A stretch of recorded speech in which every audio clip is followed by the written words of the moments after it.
اعوذ باللہ من الشیطان الرجیم، بسم اللہ الرحمن الرحیم۔ شروع خدا کا نام لے کر جو بڑا ہی مہربان نہایت رحم کرنے والا ہے۔ السلام علیکم ورحمۃ اللہ وبرکاتہ۔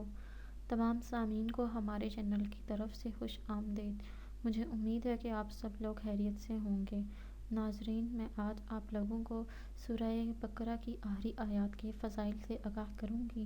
یہ بتانے سے پہلے میری آپ لوگوں سے چھوٹی سی درخواست ہے کہ آپ میری اس ویڈیو کو لائک کیجیے اور اپنے دوستوں کے ساتھ شیئر ضرور کریں۔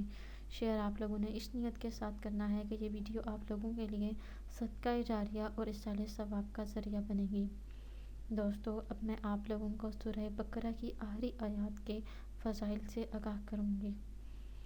دوستو، شہنشاہ مدینہ سرور قلب و سینہ صلی اللہ علیہ وآلہ وسلم نے فرمایا کہ اللہ عز و جل نے زمین و آسمان کو پیدا کرنے سے 2000 سال پہلے ایک کتاب لکھی، پھر اس میں سے بقرہ کی آخری 2 آیاتیں نازل فرمائیں۔ جس گھر میں 3 راتیں ان 2 آیتوں کو پڑھا جائے گا، شیطان اس گھر کے قریب بھی نہ آئے گا۔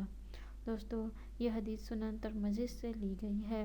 ایک روایت کے الفاظ کچھ یوں ہیں کہ جس گھر میں ان 2 آیتوں کو پڑھا جائے گا، شیطان 3 دن تک اس کے قریب نہ آئے گا۔ دوستو، نور کے پیکر نبیوں کے سرور صلی اللہ علیہ وآلہ وسلم نے فرمایا، بے شک اللہ عز و جل نے مجھے اپنے عرش کے نیچے کے خزانے میں سے ایسی 2 آیتیں عطا فرمائیں جن کے ذریعے سورہ بقرہ کا اختتام فرمایا۔ انہیں سیکھو اور اپنی عورتوں اور بچوں کو سکھاؤ، کیونکہ یہ نماز اور قرآن اور دعا ہے۔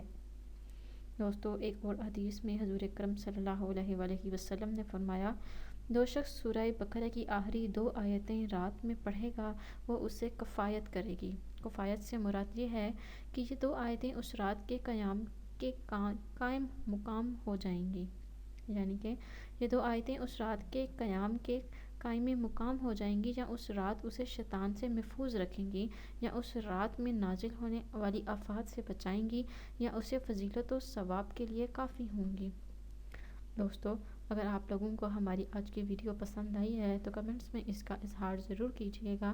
انشاءاللہ تعالیٰ آپ سے پھر ملاقات ہوگی بہت جلد۔ تب تک آپ ان آیات کو پڑھنا اپنی روزمرہ کی زندگی کا معمول بنا لیجیے، کیونکہ اس سے پڑھنے سے آپ کو بہت ہی زیادہ فوائد حاصل ہوں گے۔ دوستو، اگلی ویڈیو تک مجھے اجازت دیجیے۔ اپنی دعاؤں میں یاد ضرور رکھیے گا۔ اللہ حافظ و ناصر۔